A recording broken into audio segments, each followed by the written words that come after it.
لو زهقتي بقى من الطرق العادية للفراخ تعالي اقولك على طريقة سهلة وبسيطة، وعايزة اقولك طعمها في منتهى الجمال. ومش بس كده، خلال 5 دقايق هتكوني محضراها ومدخلاها الفرن وتطلع معاكي بالجمال ده. يلا نسمي الله ونصلي على الرسول ونشوف المكونات وطريقة التحضير. عايزة اقولك طريقة التحضير سهلة وبسيطة مع تتبيلة التكة من شيفي ميكس. شيفي ميكس النهاردة بجد رفعت راسي، عجبتني جدا جدا. اول مرة والله اجربها معاكم واول مرة اجيبها، ولما عجبتني الطريقة وعجبتني الطعم قلت بجد بجد لازم اشاركها معاكم لانها سهلة وبسيطة. زي ما انتوا شايفين معلقتين كبار من التتبيلة، كل الموضوع معلقتين كبار من التتبيلة على نص كوباية من المية على معلقتين زيت. انا كان عندي زيت زيتون حطيت زيت زيتون، ما عندكيش زيت زيتون عادي حطي زيت نضيف عادي معلقتين كبار. وهنقلب كل المكونات، مفيش مكونات اصلا ولا تتبيلة، روعة ريحتها وطعمها وقوامها. حتى انا جيت دقتها مش محتاجة اي اضافات ولا محتاجة حتى ملح، طعمها وريحتها خطيرة خطيرة خطيرة.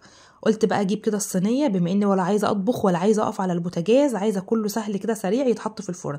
جبت 2 حبتين كوسه على جزر على بطاطس على حبه بصل، والمكون الخضار اللي انت عايزه تحطيه حطيه، مش عايزه تحطي عادي ممكن تدخليها كده من غير اي خضار.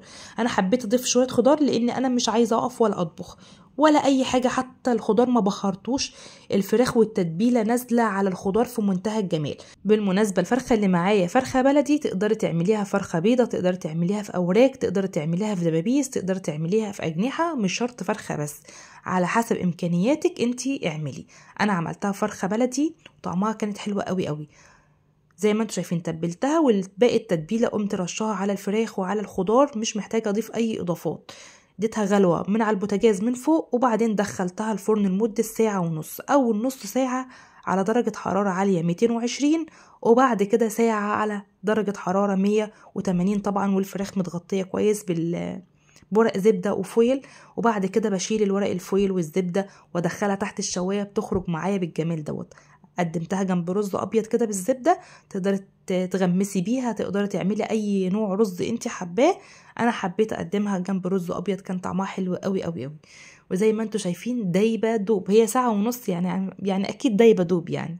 والخضار طلع متماسك، طعمه روعه. الخضار عايزه اقولك يمكن احلى من الفراخ. الخضار اتنسف، ندمت ان انا ما كترتش، انا حاطه من كل حاجه جزرتين على كوستين على بطاطستين. وبرضه تقدري تحطي الكميه اللي انت عايزاها. عايزه اقولك ما شاء الله كفت 4 افراد، وباقي كمان خضار. طعمها بجد خطير، لازم تجربوها وان شاء الله تجربوها وتعجبكم. ولو وصلتوا لحد هنا اتمنى تعملوا لايك وشير للفيديو، وان شاء الله انتظروني في وصفات احلى واحلى باذن الله. زي ما انت شايفه كده الفراخ دايبه وطعمها حلو قوي قوي قوي. ويا سلام لو كانت قعدت كمان في التتبيله، لو على الاقل كده ساعه في التلاجة، هتكون احلى واحلى. ان شاء الله اشوفكم في وصفات احلى واحلى باذن الله.